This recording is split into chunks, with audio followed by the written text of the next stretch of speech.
반갑습니다. 2026학년도 대수능 6월 모의평가 이제 독서 중에 사회 지문을 보도록 하겠습니다. 자, 사회 지문이 가나 두 지문으로 나눠져 있기 때문에 한 지문씩 보고 각 한 지문을 가지고 해결할 수 있는 문제들을 한번 풀이하고 그다음 나 지문을 읽고 나머지 문제를 푸는 그런 형식으로 하겠습니다. 자, 그리고 이제 가를 먼저 읽고 난 뒤에 이제 나를 읽을 때는 가의 내용과 좀 연결될 수 있는 부분들은 최대한 연결을 시키면서 지문을 읽어 나가도록 하겠습니다. 자, 먼저 가 지문부터 먼저 볼게요. 자, 근대 국가는 시민의 생명과 재산을 보호하는 것을 1차적 존립 이유로 삼았다고 합니다. 자, 최소한의 금지 행위만을 법으로 정하고 이를 위반하는 경우 이렇게 정하고 경우에만 개입함으로써 시민의 자유를 최대한 보장하려고 했습니다. 그러니까 최소한의 금지 행위만, 맞죠? 그 다음에 위반하는 경우에만, 자, 이런 조사를 통해서 일단 일단 법으로 금지하는 거, 맞죠? 자, 그런 거를 최소화시키고 시민의 자유를 최대한 보장하고자 한 게 이제 근대 국가의 목적이다. 라고 보면 되겠죠.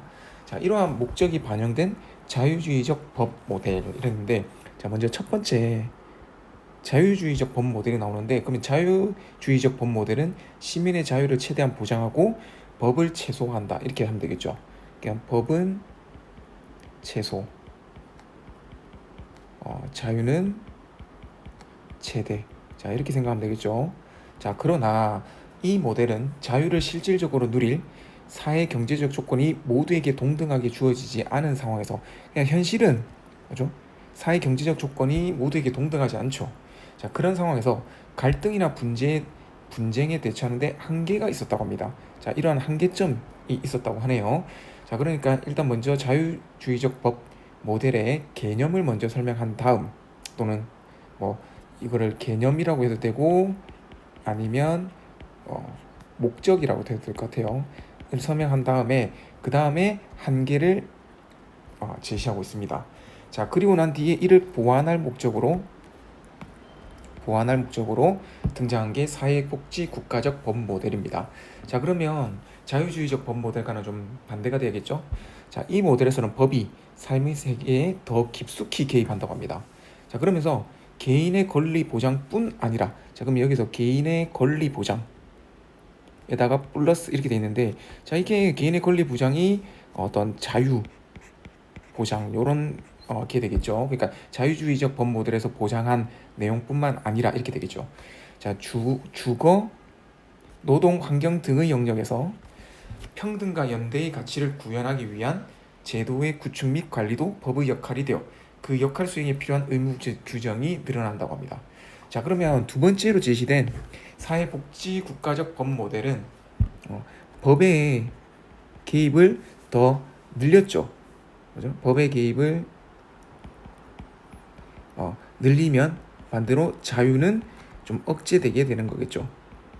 그지? 자, 이게 사회복지 국가적 모델입니다.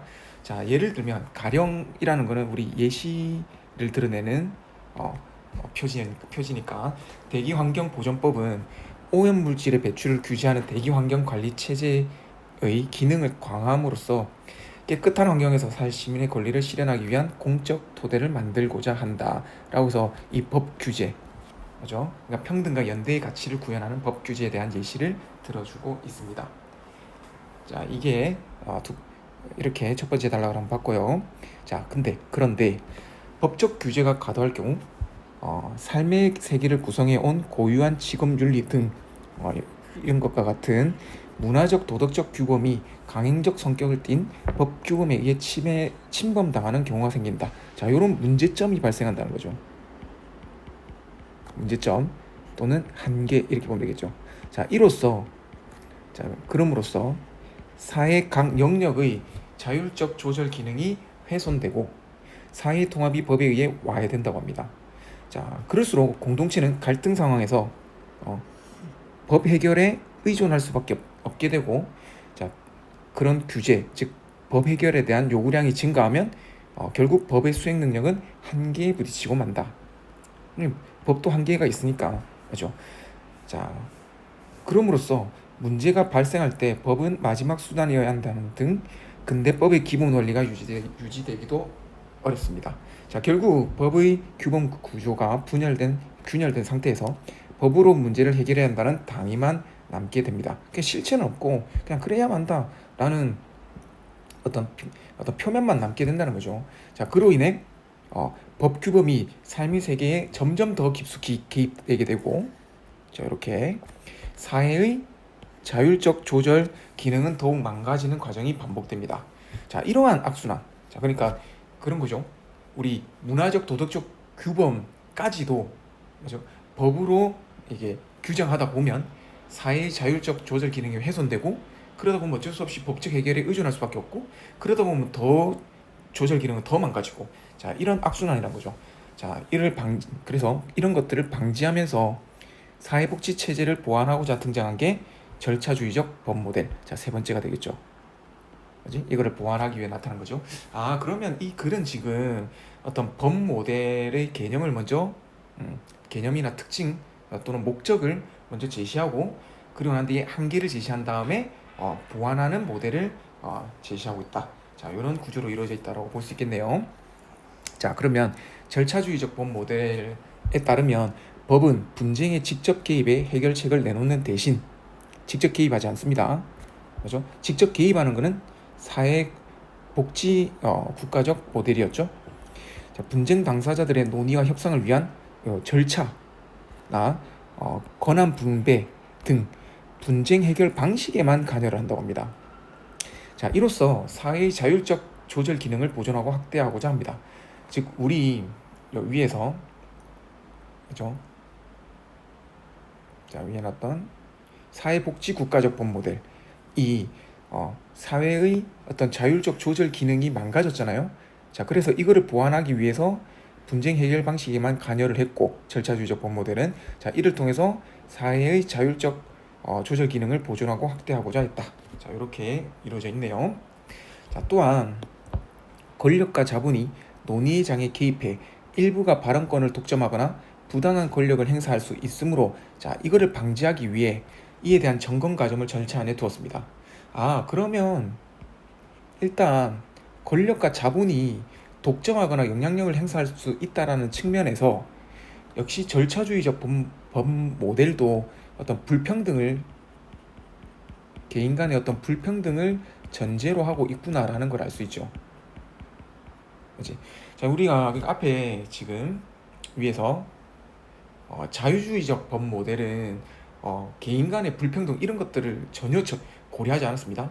모든 시민의 자유를 최대한 보장하자. 자, 이게 자유주의적 법 모델이고, 사회복지적 법 모델은 이렇게 사회경제적 조건이 모두에게 동등하게 주어지지 않는 상황, 즉 불평등의 상황을 전제를 했죠. 그렇기 때문에 한계가 있었고, 그래서 사회복지 국가적 법 모델이 나오게 된 겁니다. 그래서 어떤 법의 개입을 더 확장하자라고 얘기를 한 거죠. 자, 이렇게 역시 마찬가지로 절차주의적 법 모델도 불평등을 전제로 하고 있네요. 자, 그러면서 당사자 간의 자유롭고 균등한 의견 개진 가능성을 최대한 보장하는 것이 절차주의적 법 모델의 목적이다라고 합니다. 여기도 행동편을 좀 꺼주는 게 좋겠네요. 자, 그리고 이제 마지막으로, 자, 위의 세 가지 법 모델은 시대의 요구에 따라 등장했으나 앞선 모델을 다음 모델이 대체하며 법 체계를 지배해 온 것은 아니다. 각각의 법 모델이 고유한 타당성과 필요성을 가진 채 현재의 법 체계 안에서 공존하고 있다라는 거. 그러니까 이게 시간이 지나면서 보완돼서 나온 거지, 이게 대체되면서 앞에 있는 법 모델이 사라진 게 아니다라고 이야기를 하고 있습니다. 자, 이렇게 일단 가 지문을 한번 같이 읽어봤고요. 자, 이거를 선생님이 이렇게 정리를 해놨습니다. 자, 그러니까 요 화면을 좀 정지해가지고 정리한 걸 한번 보고 참고 해보면 되겠죠. 물론 제일 좋은 거는 여러분들이 스스로 한번 정리를 해보고 선생님이랑 비교하는 게 제일 좋을 것 같습니다. 자, 일단 이 정도 해놓고, 자, 우리 문제를 한번 볼게요. 자, 그러면 문제로 가겠습니다. 자, 4번 가와 나에 대한 설명으로 가장 적절한 것은 인데, 자, 가는 특정 개념이 지니는 의의와 가치, 즉 각 법 모델이 세 가지 법 모델이 지닌 의의와 가치를 드러내고 있으니까 올바른 설명으로 볼 수 있습니다. 자, 그다음 가는 시대의 요구가 반영된 방안들이 출현해온 과정. 그렇죠? 시대가 변함에 따라서 요구하는 것들이 변함에 따라 법 모델이 이렇게 새로 출현하게 되는 과정. 괜찮죠? 자, 가는 사회 현상을 분석한 여러 학자의 이론을 다양한 사례를 들어 설명하고 있다라고 했는데, 자, 가에는 이 학자들이 나오지 않죠. 내가 틀렸습니다. 자, 그 다음에 4번은 나와 달리니까 조금 이건 넘어가야 될 것 같고요. 자, 5번 가와 나는 모두 문제를 해결하는 기존의 방안들이 지닌 한계점을 비판한 후 새로운 방안을 제시하고 있다. 일단 가는 올바른 설명이죠. 그지? 가는 한계점 제시 후 새로운 법 모델을 제시하고 있으니까, 자, 이렇게 보면 되겠습니다. 자, 이거는 나를 읽고 좀 나머지를 해결을 해야 되겠네요. 자, 그 다음에 5번 문제입니다. 자, A를 바탕으로 기억을 이해해라 라고 했는데, 자, 여기서는 어떤 그 사회복지국가적 법 모델에서 나오는 이 악순환이죠.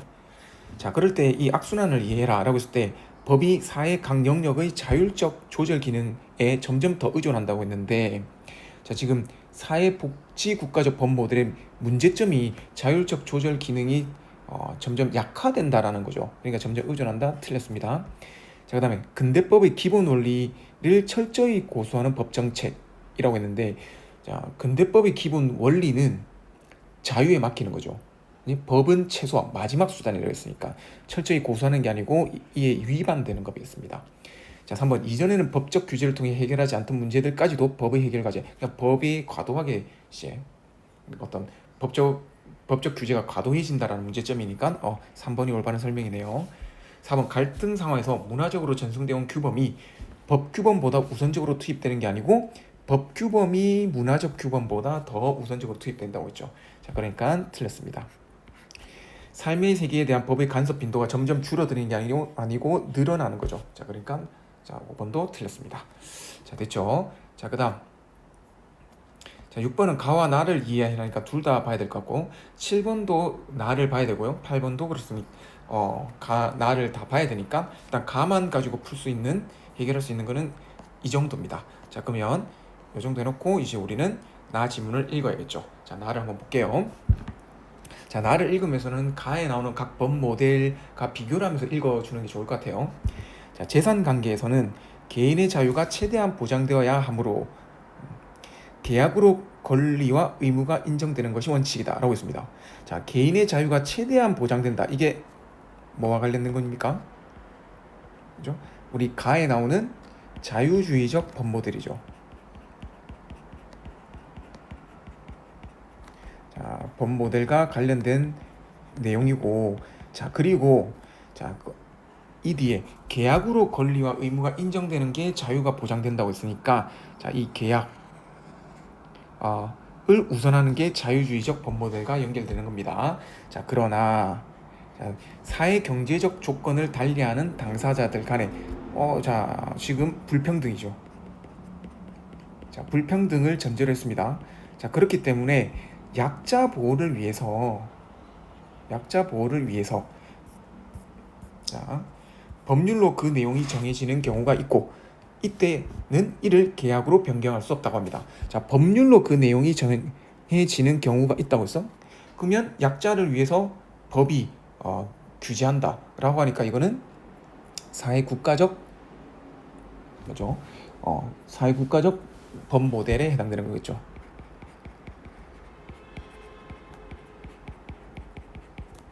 법 모델에. 자, 그러면 지금 첫 번째 단락에서 먼저 자유주의적 법 모델과 사회국가적 법 모델 두 가지를 제시했는데, 먼저 자유주의부터 먼저 얘기를 하고, 즉 계약에 의한 걸 먼저 얘기하고, 그 뒤에 하지만 그렇게 할 수는 없다라고 해서 사회적 약자를 보호하기 위해서는 법으로 규제해야 된다라고 얘기했으니까, 이 다음에 나오는 내용들은 주로 법 규제에 대한 내용이 나올 가능성이 높겠네요. 자, 계속 한번 볼게요. 자, 임대차의 경우, 자, 임대차라는 게 뭡니까? 바로 우리 물건이나 아니면 어떤 건물, 집 이런 것들을 빌려주고 빌리는, 자, 이런 걸 임대차라고 하는 거죠. 네. 그래서 우리가 뭐 예를 들면 집을 구할 때 집에 전세를 구한다. 라면 그 전세를 구하는 집과의 계약을 우리는 임대차 계약 이렇게 얘기를 하는 겁니다. 자, 그 내용은 계약으로 정해지는 게 원칙이지만, 자, 계약으로 정해지는 것, 이게 바로 개인 간의 자유에 입각한 거죠. 자유주의적인 거죠. 자, 임대차의 목적물인 임차물은 이제 빌리는 것을 얘기하는 거죠. 그랬을 땐 내가 뭐 선생님이 만약에 뭐 집을 오피스텔을 전세로 구하려고 한다. 그러면 그 오피스텔 자체가 임차물이 되겠죠. 자, 거기에 생활의 근거인 주택이거나 또는 생업의 근거인 상가인 경우 임차인 보호라는 과제는 계약만으로 실현되기 어렵다고 합니다. 자, 여기서 임차인은 그 임차물을 빌린 사람을 얘기합니다. 그리고 보호해야 될 대상이니까 약자가 되는 거죠. 그죠? 이 경우는 계약만으로 실현되기 어렵기 때문에 어떻게 법으로 규제해야 된다는 거죠. 그지? 자, 그래서 주택임대차보호법, 상가건물임대차보호법에는 계약보다 우선 적용되는 제도가 마련되어 있다. 자, 우선 적용되는 제도, 이게 바로 어떤 법적 제도가 되겠죠. 법적 규제가 될 겁니다. 누구를 위한? 약자인 임차인을 위한. 그죠? 자, 그러면 우리가 어떤 그 임차물을 빌린 사람을 임차인이라고 하면 빌려준 사람을 뭐라고 하냐? 임대인이라고 합니다. 이 정도는 구분할 수 있는 게 좋아요. 자, 반대가 물건의 주인, 임대인이 됩니다. 자, 예컨대 예를 들었네요. 계약으로 임대차 기간을 이 법들에 규정된 최단 존속 기간보다 짧게 정했더라도, 우리 일반적으로 임대차 보호법에 의하면 최단 존속 기간, 어떤 임대차의 최단 존속 기간은 2년입니다. 근데 만약에 계약에서 그 계약 기간을 1년으로 잡았습니다. 자, 그렇게 만약에 정했더라도 임차인에게는 최단 존속 기간이 보장된다고 합니다. 그러니까 계약으로 1년간 계약을 맺었지만 만약에 임차인이 나는 2년 동안 이 그 집에 살고 싶어라고 한다면 그 2년을 보장해야 된다는 거죠. 그지? 뭐를 위해서? 약자인 임차인 보호를 위해서. 자, 한편 임대차 계약이 종료되기 전에 일정 기간 내에 보통은 우리는 한 3달 전에, 종료되기 3달 전에 임대인이나 빌려준 사람이죠. 이나 임차인이 빌린 사람이 계약 갱신 여부에 대한 의사를 표시할 수 있다. 자, 이 기간 내에 만약에 임대인이 임대차 종료를 요구한 경우, 나는 이제 이 집을 빌려주는 걸 종료할 거니까 이제 나가주세요라고 만약에 한 경우, 자, 임차인이 갱신 요구권을 행사하면 임대차 종료 예정일부터 최단 존속 기간만큼, 자, 2년까지는 임대차가 연장된다. 임대차를 보장해줘야 된다는 거죠. 물론 지금 요즘은 아마 그 2년뿐만 아니라 임차인이 나는 한 번 더 계약을 갱신하고 싶다, 2년 더 살고 싶다, 뭐 여기까지 보장되는 걸로 알고 있습니다. 자, 이러한 갱신 요구권은 임대차 기간이 정해져 있어야 인정된다. 그러니까 임대차 기간을 정해야 된다는 거죠. 그러니까 우리가 계약을 할 때는 꼭 임대차 기간을 정해놔야 됩니다. 자, 여기서 임대인은 이 법들이 규정된 갱신 거절 사유를 증명해. 그러니까 갱신 거절 사유가 있다는 거네요. 자, 이거를 증명을 하면 갱신을 거절할 수 있고 임대차를 종료시킬 수 있답니다. 그러면 갱신 거절 사유에는 뭐가 있냐? 바로 임대인이 그 주택의 실거주, 이제 내가 들어가 살 거예요라고 하는 경우에는 이거 그 갱신을 안 해줄 수 있다라는 거죠. 그러니까 임대차 기간만큼만 딱 하고 임대차를 종료시킬 수 있다라고 이야기를 하는 겁니다. 자, 됐죠? 자, 그 다음 단락. 자, 주택이나 상가 임대차에서도 법이 아니라 계약으로 재산 관계가 정해지는 경우가 있다. 그러니까 이 계약으로, 즉 자유 주의적 측면, 맞죠? 사회복지 국가적 측면이 아니라, 이게 아니라 자유주의적인 측면에서 계약으로 정해지는 경우가 있다고 합니다. 자, 어떤 경우인가 한번 볼까요? 자, 첫 번째, 임차인이 빌린 사람이 임차물을 빌린 물건을 사용할 권리가 소멸됐거나, 자, 이게 첫 번째. 자, 두 번째, 임차인의 경제력이 충분하면 임차인을 보호할 필요가 없기 때문이다. 자, 이 두 가지가 있는데 그러니까 그런 거죠. 지금 임차인이 임차물을 사용할 권리가 소멸됐다는 것은 이게 어떤 의미냐? 자, 그 밑에 예를 한번 볼게요. 자, 예컨대 임대차 종료 후 임차물을 반환할 때 임차인이 이를 원상 회복할 의무를 지는지를 결정할 때는 계약이 법률보다 우선 적용된다. 자, 이게 지금 임차인이 임차물을 사용할 권리가 소멸됐다고 보는 겁니다. 그죠? 자, 요렇게. 그러니까 임대차가 이제 종료됐기 때문에, 그죠? 종료됐기 때문에 이제 임차물을 사용할 권리가 소멸됐다 이렇게 보는 거죠. 그지? 그러니까 우리가 이거는 어떤 걸 의미하냐면 보통 특히 상가 같은 경우에 상가를 빌렸습니다. 자, 상가를 빌려서 선생님이 이 상가를 빌렸어요. 그래가지고 여기에 카페를 만들었습니다. 그죠? 그래서 여기 막 테이블도 놓고, 그죠? 여기 뭐 그 주방도 만들고 막 이렇게 얘를 인테리어를 싹 했겠죠. 자, 그런데 계약을 할 때 이 계약 기간이 종료되면 이거 원상 회복해 놓으세요라고 계약서에 명시를 해 놓으면 이거는 계약이 우선이지 법적 어떤 법이 우선이 아니다라는 겁니다. 알죠? 그냥 이 계약에 따라 원상 회복을 해줘야 된다. 법률보다 계약이 더 우선된다. 이 얘기를 하는 겁니다. 자, 그다음 또한 여기서 닫으면 안 되겠네요. 계속 예입니다. 보증금이 상가 건물 임대차 보호법에 정해진 상한액을 초과하면, 자, 보증금을 그만큼 많이 낼 수 있으면 최단 존속 기간이 적용되지 않으므로 왜? 임차인의 경제력이 그만큼 충분하니까 그런 겁니다. 자, 이때 존속 기간을 정하지 않기로 계약했다면 당사자들은 자유롭게 임대차를 종료시킬 수 있다고 합니다.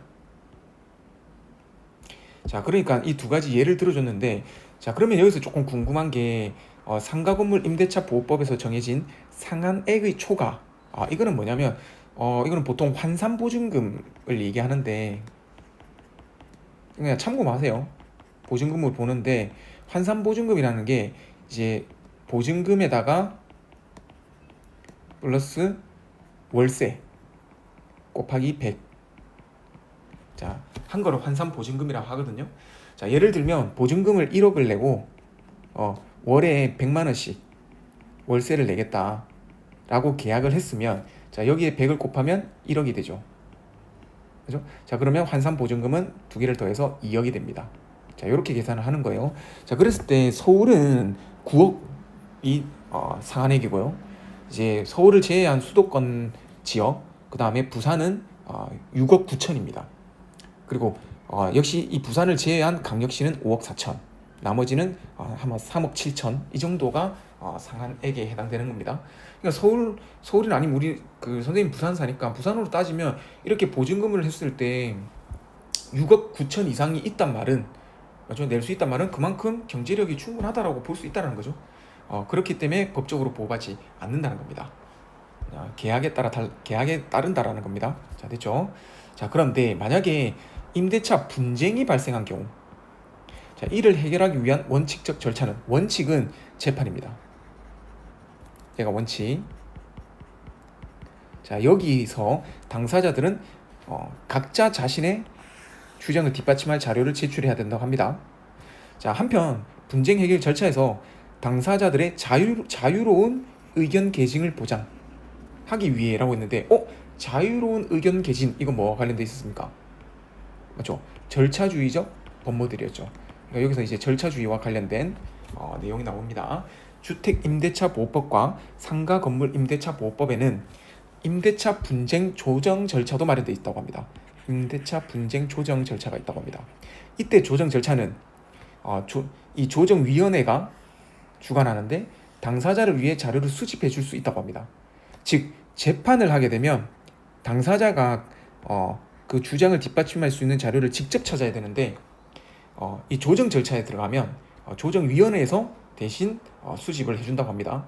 자, 그런데 문제는 뭐냐? 이런 분쟁 조정 절차는 당사자들이 분쟁 해결을 위해 이 절차를 따르기로 합의를 해야 된다는 거죠.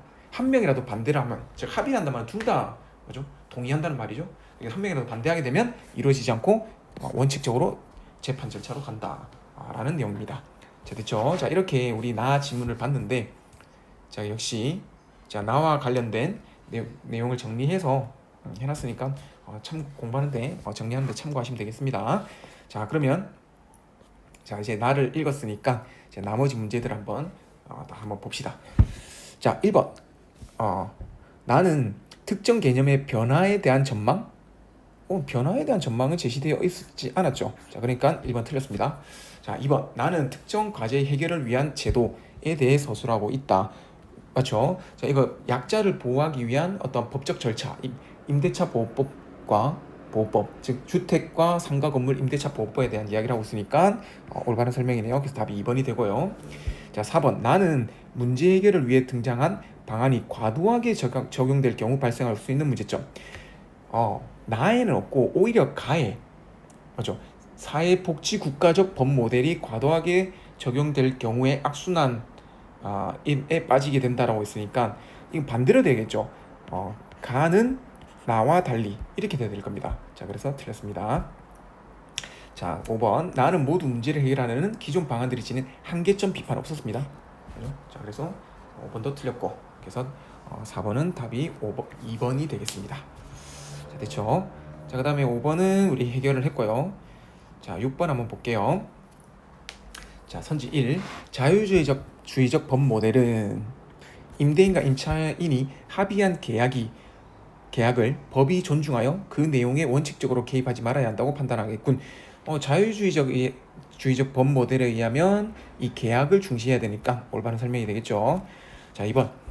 사회복지국가적 법 모델은 임차인의 생업을 보호할 필요가 인정될 때 약자 보호를 말하는 겁니다.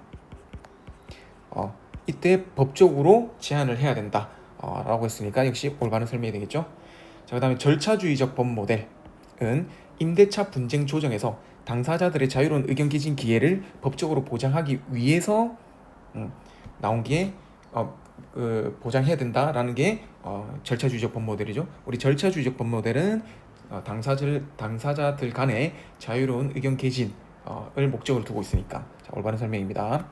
자유주의적 법 모델은 사회복지국가적 법 모델과 달리 임차인의 갱신 요구를 임대인이 거절할 수 없어야 된다는 게 아니고 거절할 수 있어야 된다는 거죠.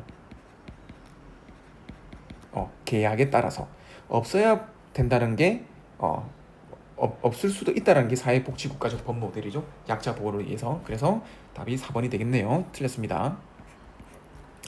자, 그 다음 5번. 사회복지국가적 법 모델과 절차주의적 법 모델은 모두 임대차 갈등을 다룰 때 임대인과 임차인이 대등한 관계가 아닐 수 있음을 고려했군. 불평등한 관계를 전제로 했죠. 이 두 모델은 전부 다. 자, 그래서 올바른 설명이 됩니다. 자, 됐죠.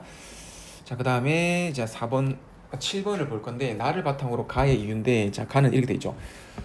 임대차 종료 후 임차물을 반환할 때 임차인이 이를 원상 회복할 의무를 지니는지 결정할 때는 계약이 법률보다 우선 적용된다라고 합니다. 맞죠? 자, 그러니까 이 경우는 바로 우리 계약으로 재산관계가 정해지는 경우 중에 첫 번째, 임차인이 임차물을 사용할 권리가 소멸됐다라는 거죠. 왜냐면 이 임차물은 생활의 근거인 주택이나 생업의 근거인 상가인 건데 이제 더 이상, 그죠? 그 사용할 권리, 그러니까 우리 계약 기간이 끝나고 나면, 그죠? 사용할 권리가 없어지니까, 그죠? 자, 그렇기 때문에 계약이 더 우선적으로 적용된다라는 겁니다. 자, 한번 볼게요. 1번. 경제력이 충분함. 이건 경제력과 관련된 게 아니고 권리 소멸과 관련된 겁니다. 그러니까 틀렸죠. 자, 임차인과 임대인이 법률에 규정된 내용을 계약으로서 변경할 수 없기가 아니고 이거는 그냥 계약에 따른다라는 거죠. 그지? 자, 그 다음에 3번. 임차인의 권리가 법률로 정해져야 개인의 자유가 최대한 보장. 요거는 법률로 정해진 게 아니고 계약을 따른다는 거니까 법률로 정해진다. 틀렸네요. 4번. 임대차 목적물인 주택이나 상가가 더 이상 임차인의 생활이나 생업의 근거가 아니기 때문에, 그렇죠, 더 이상 아니기 때문에 권리가 소멸된 거죠. 그래서 답은 4번이 됩니다. 5번.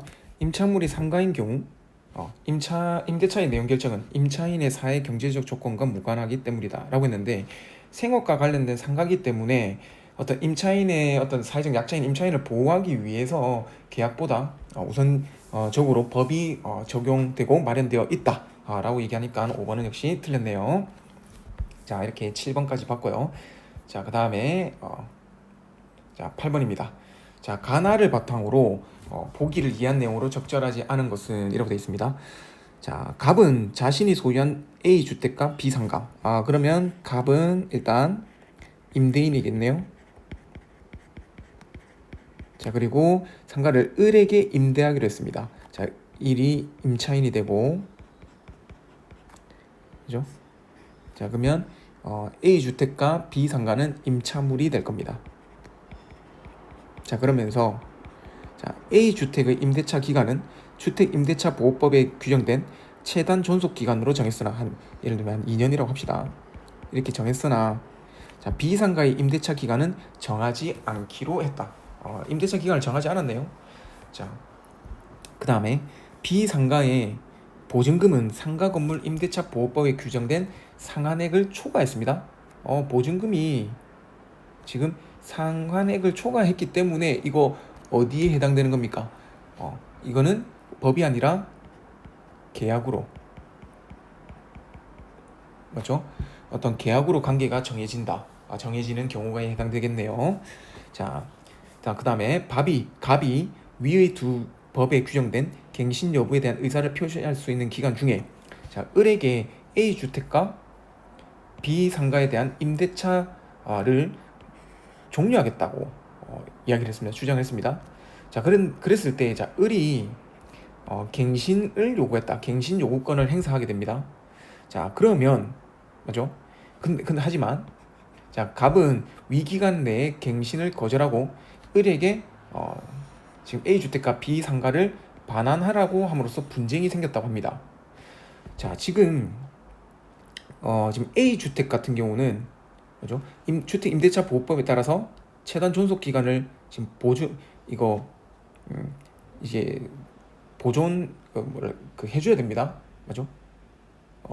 그런데 지금 비상가 같은 경우는 보증금이 상한액을 초과했기 때문에 지금 존속 기간을 정하지 않았으니까 종료를 주장하면 이거 지금 종료가 돼야 되는 그런 상황인 거죠. 자, 그럴 때 을은 임대차 분쟁 조절 절차를 통해 분쟁을 해결하자고 제안했습니다. 자, 을이 분쟁 조정 절차. 그런데 갑이 이를 거절했습니다. 그럼 어떻게 돼야 되죠? 법정으로 재판으로 가야 됩니다.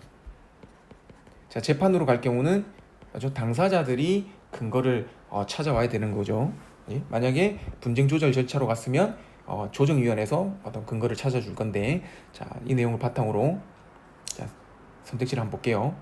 자, 갑이 A 주택에 실거주할 계획이 있음을 증명한 경우, 자, 실거주 계획이 있음을 증명하면 어떻게 됩니까? 자, 이 경우는 맞죠? 지금 임대차를 종료시킬 수 있는 예외 사유에 해당되죠. 그러니까 갑과 을 간의 A 주택 임대차는 갱신되지 않겠군. 올바른 설명입니다. 예외 사유에 해당되니까. 자, 그 다음에 2번. 을이 갱신 요구권을 행사하여 임대차 기간을 연장할 수 있다면, 그죠? 자, 이것은 평등과 연대의 가치 실현을 위해 마련된 의무 규정이 적용된 것이겠군. 자, 기간을 연장한 것은 법적으로 약자인 을이 법적으로 어떤 보호를 받은 거죠. 법적으로 보호받는 거는 우리 사회 국가, 그죠? 사회 복지 국가적 법 모델에 해당되는 거고, 자, 이는 평등과 연대의 가치 실현을 위해서 나오는 거니까 올바른 설명이 되는 거죠. 3번.